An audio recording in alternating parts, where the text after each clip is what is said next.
Friends, તો હું તમને આજે એક નવી વાનગી બતાવવાની છું જે અલગ જ છે, આખી અલગ પ્રકારની છે. કટલેસ કહી શકાય, તમારે જે નામ આપવું હોય આપી શકો. હું તમને આજે બાફેલા કઠોળ, પછી આ બટેટા, મકાઈ બધું નાખી અને મિક્સ કરી અને હું તમને એક કટલેસ બતાવું છું. તે તમે જરૂરથી ટ્રાય કરજો. તો આપણે એની રેસીપી ચાલુ કરીએ. હવે આ બટેટા મેં બાફી લીધા છે, મકાઈને મેં સીટી વગાડી લીધી છે, એને બાફી લીધી છે. હવે પહેલા આપણે મકાઈના દાણા કાઢી લઈ, પછી આગળની પ્રોસેસ હું તમને બતાવું. તો આપણે મકાઈના દાણા કાઢી લઈશું પહેલા.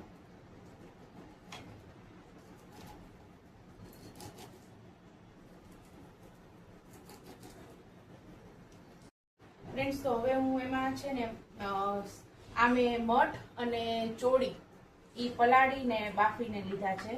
આ ફણગાવેલા મગ મેં બાફીને લીધા છે અને એની અંદર હું આ કાબુલી ચણા ને કાળા ચણા ને છોલેના ચણા એને હું આમાં મિક્સર ગ્રાઇન્ડરમાં થોડા ક્રશ કરી લઉં છું. એ આપણે સાથે લેશું. એમાં આપણે લીલા મરચા સુધારીને નાખી દેશું, એટલે ઈ પણ સાથે એકદમ ક્રશ થઈ જાય. એને પણ આપણે ક્રશ કરી લેશું. એ આપણે આ ચોપરમાં જ કરી નાખવાનું છે. બધી વસ્તુને આપણે ચોપરમાં કરી લેવાની છે.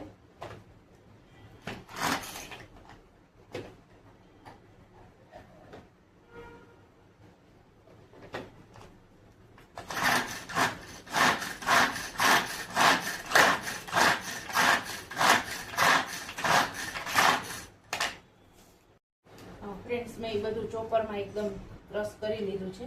બધું અધકચરું જ છે. જેટલું ક્રશ થાય એટલું કરવાનું. બાકી આમાં સાવ આપણે પેસ્ટ નથી બનાવી લેવાની, અધકચરું જ આવી રીતે રાખવાનું છે. ફ્રેન્ડ્સ, તો હવે આપણે છે ને પૌવા પલાળવાના છે. આપણે આ કટલેસ પૌવામાં બધું નાખી અને બનાવવાના છે. એટલે પહેલા આપણે પૌવા પલાળી દઈએ.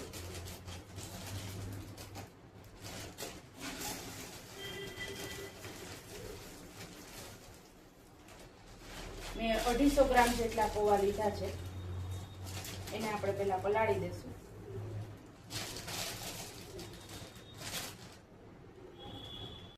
એકદમ પૌવાને ધોઈ અને ચોખ્ખા કરીને પલાળવાના છે. એકદમ ચોખ્ખા કરી નાખવાના, ખૂબ પાણી નાખીને.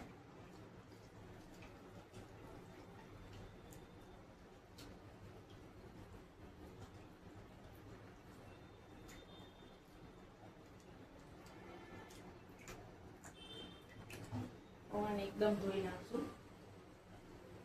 ફ્રેન્ડ્સ, આપણે પૌવા ધોઈ લીધા છે. હવે એમાં આપણે થોડુંક પાણી રહેવા દેવાનું છે. અને જો બહુ નીતરી ગયા હોય ને તો તમે થોડુંક પાણી ઉપર છાંટી દેશો ને તો તમારા પૌવા એકદમ સરસ પલળી જશે. એટલે આપણે પૌવાને 10 થી 15 મિનિટ માટે પલળવા દેશું. ત્યાં આપણે પછી બીજી જે સામગ્રી હશે એ તૈયાર કરશું. પૌવા અત્યારે 10 થી 15 મિનિટ પલળે છે. ફ્રેન્ડ્સ, આપણા પૌવા પલળે છે ને ત્યાં આપણે એક ચટણી બનાવવાની છે. એના માટે મેં એક લસણ લીધું છે. એને આપણે ગેસ ઉપર મૂકી દઈશું આવી રીતે. પછી ટમેટાને મૂકી દઈશું 2. એને આપણે શેકી લેવાના છે. પછી આપણે એની ચટણી બનાવશું.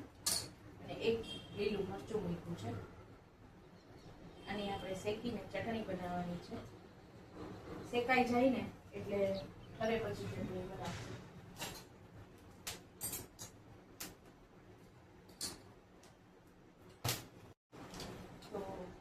આપણા ટમેટા શેકાય છે, બાકી બધું શેકાઈ ગયું છે.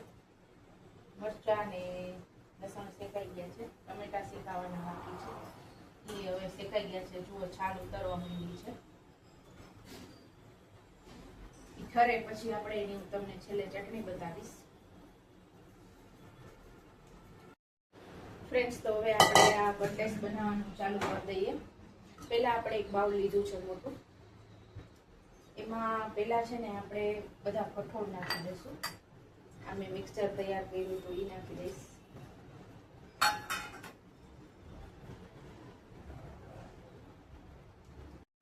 પછી આપણે એમાં બટેટા નાખી દઈશું. અત્યારે હું અડધું બટેટું નાખું છું, બહુ જરૂર પડશે તો બીજું નાખશું. અત્યારે અડધું નાખું છું. આપણે મગને ચોળી લીધા છે એને નાખી દઈશું. સોરી, મઠ અને ચોળી, આ મગ જુદા છે. આ મગ લીધા છે એને નાખી દઈશું. આપણે લીંબુ નાખવાના છે, લીંબુનો રસ. મકાઈ નાખી દઈશું. ફ્રેન્ડ્સ, આપણે એને બધી વસ્તુને થોડુંક મેશ કરી લઈશું.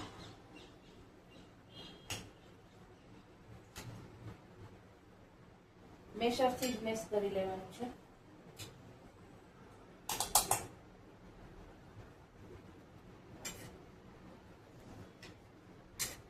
જેથી કરીને આપણા બધા કઠોળ છે ને એ આખા ન લાગે અને સાવ ક્રશ કરેલા ન લાગે. આપણે મિક્સચરમાં ક્રશ કરીએ ને તો એ વધારે ક્રશ થઈ જાય. એટલે આપણે આ બધી વસ્તુને મેશરથી જ કરી લીધી છે, મેશરથી જ કરી લેવાની છે.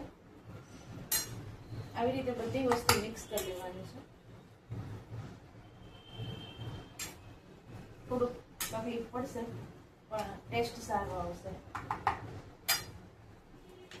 થોડુંક વજન દઈને કરવું પડશે. તો ફ્રેન્ડ્સ, આપણા બધા કઠોળ ને બધું મિક્સ થઈ ગયું છે.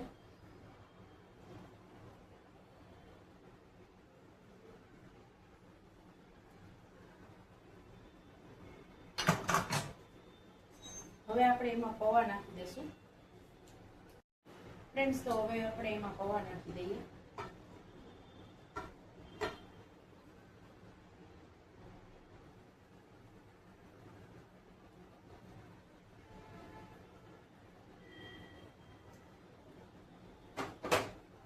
પૌવા નાખી દીધા પછી આપણે એમાં બધા મસાલા કરીશું. એમાં મરી પાવડર નાખશું, થોડોક શેકેલ જીરાનો પાવડર નાખશું. ધાણા જીરું નથી નાખવાનું. પછી આપણે નાખશું એમાં લાલ મરચું, હળદર નથી નાખવાની, ગરમ મસાલો,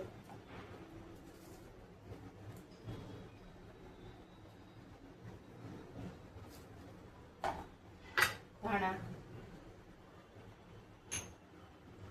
મીઠું,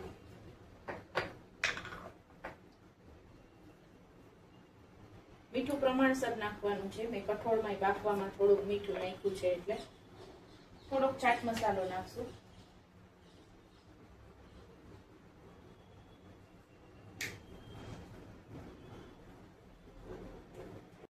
લીંબુનો રસ નીચવશું.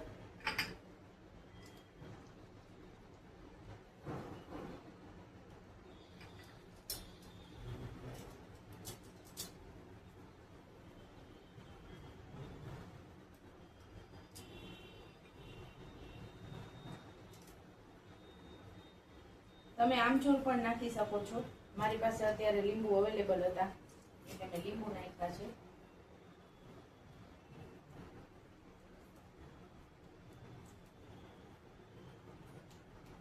હવે આપણે બધી વસ્તુને મિક્સ કરી લેશું.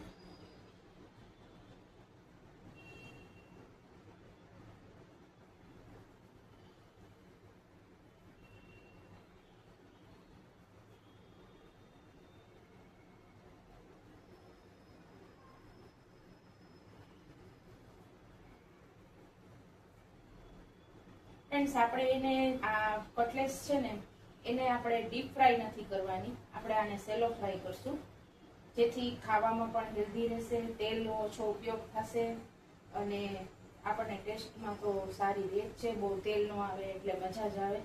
જેટલું ઓછું તેલ વપરાય એટલું સારું. પણ જેમાં તેલ વાપરવું પડે એમાં તો વાપરવું જ પડે છે, એમાં તો કંઈ હાલતું નથી. તો ફ્રેન્ડ્સ, આપણે આજે છે ને આને સેલો ફ્રાય કરવાના છીએ.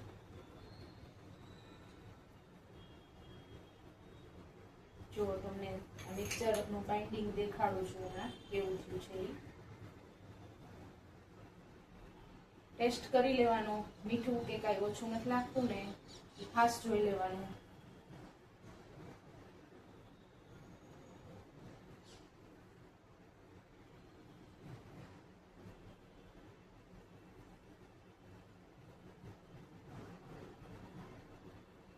મીઠું ચેક કરી લઈ.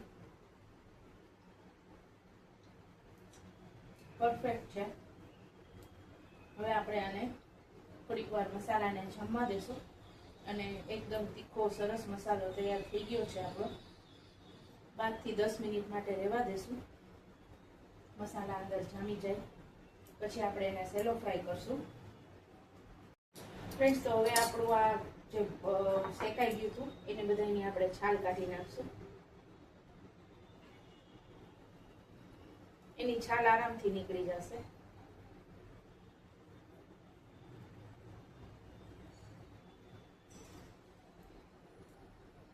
ટમેટાની છાલ કાઢી લીધી છે. પછી આપણે લસણ ફોલી લેશું.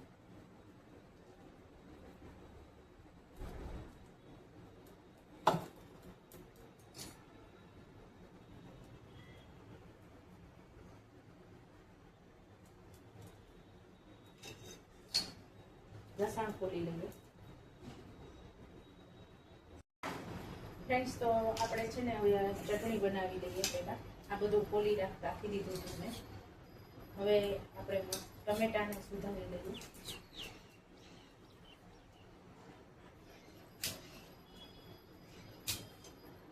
ટમેટાને સુધારી લીધા છે મેં કચરા.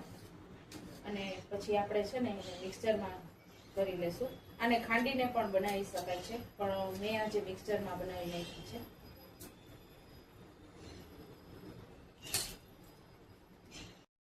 આપણે મિક્સચરના બાઉલમાં બધું લઈ લીધું છે. હવે આપણે એમાં થોડુંક લાલ મરચું નાખશું,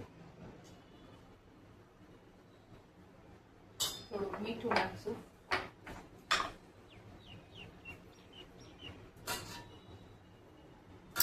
અને થોડુંક આખું જીરું નાખશું અને આપણે ક્રશ કરી લેશું. આપણી ચટણી બનીને રેડી થઈ ગઈ છે. જુઓ, આવી રીતના ચટણી રેડી થઈ ગઈ છે આપણી.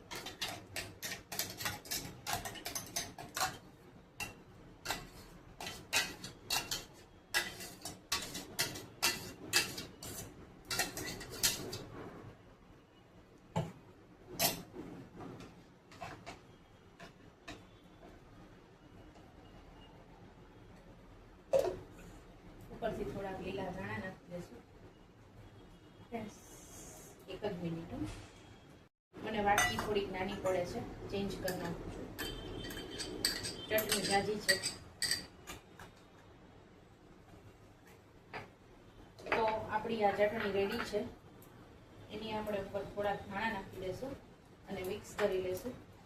એટલે આપણી ચટણી બહુ સરસ તૈયાર થઈ ગઈ છે કટલેસ માટેની. ફ્રેન્ડ્સ, આપણો મસાલો બહુ મસ્ત જામી ગયો છે. હવે એમાંથી આપણે કટલેસ વાળી લેશું, નાની નાની, એટલે મીડિયમ સાઈઝની, બહુ નાની નહીં ને બહુ મોટી નહીં, આ રીતે.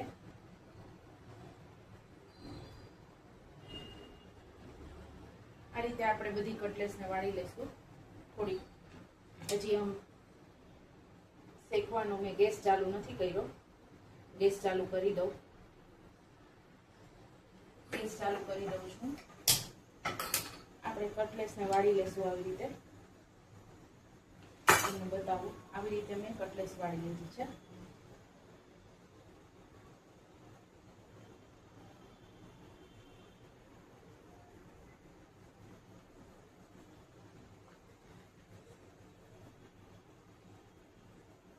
ઇઝીલી વળી જાય છે.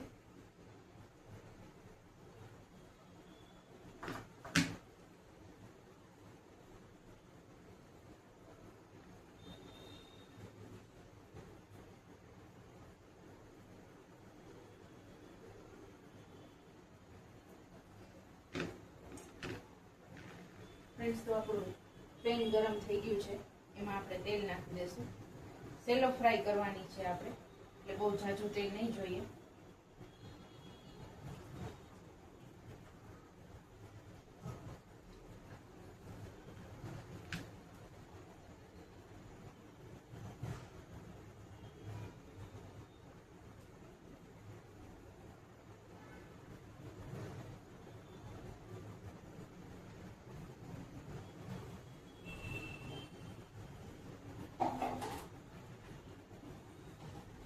આવી રીતે બધી કટલેસને આપણે બનાવી લઈશું.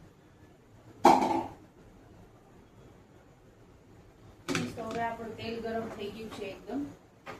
આપણે કટલેસને ફ્રાય કરવા નાખી દઈએ.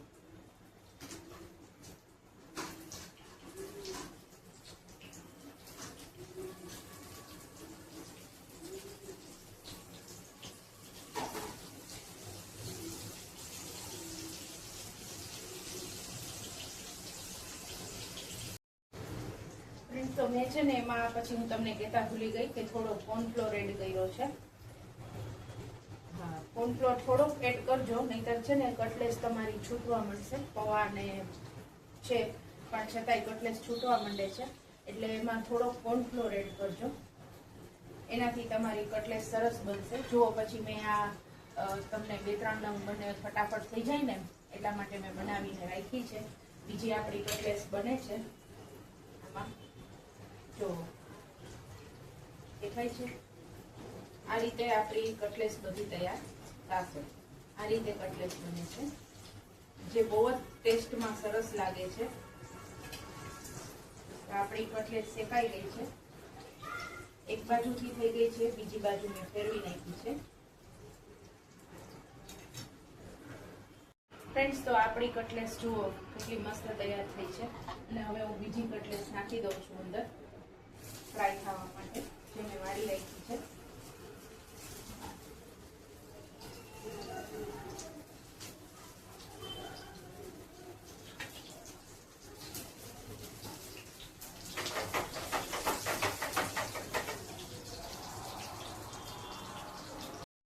તો ફ્રેન્ડ્સ, આપણે વેજીટેબલ કટલેસ તો બનાવતા હોય છીએ, ખાતા હોય છીએ, પણ આજે આપણે બનાવી છે એ કઠોળમાંથી કટલેસ બનાવી છે.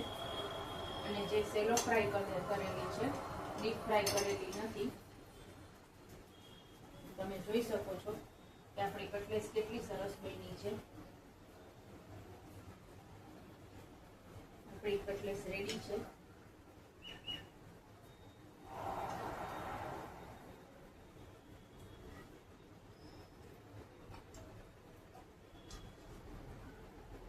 તો ફ્રેન્ડ્સ, તમને આ મારો વિડીયો કેવો લાગ્યો એના માટે મને લાઈક, શેર અને સબસ્ક્રાઇબ કરજો, કોમેન્ટ કરજો. અને મારા આવા નવા વિડીયો જોવા માટે મારા ચેનલને સબસ્ક્રાઇબ જરૂર કરી દેજો. તો ફ્રેન્ડ્સ, આપણી આ કટલેસ રેડી છે, જે મકાઈ ને બધા કઠોળ પલાળીને બાફીને બનાવેલી છે. તો તમને આ કટલેસ કેવી લાગે છે એ મને જરૂર કહેજો કોમેન્ટમાં. અને આ એક વખત જરૂર બનાવવાની ટ્રાય કરજો. કટલેસ છૂટી પડી જતી હોય ને તો કોર્નફ્લોર થોડો વધારે નાખી દેવાનું છે, એટલે કોર્નફ્લોર નાખવાનું ભૂલતા નહીં, જે હું તમને કહેતા રહી ગઈ છું એટલા માટે. અને છતાં પણ આપણી જે કટલેસ છે એ એકદમ ક્રિસ્પી અને બહુ સરસ બની છે. જો હું તમને તોડીને બતાવું, આપણી કટલેસ ખૂબ સરસ બની છે. તો મારા વિડીયોને જરૂરથી જોજો અને લાઈક અને શેર કરવાનું, સબસ્ક્રાઇબ કરવાનું ન ભૂલતા. Thank you.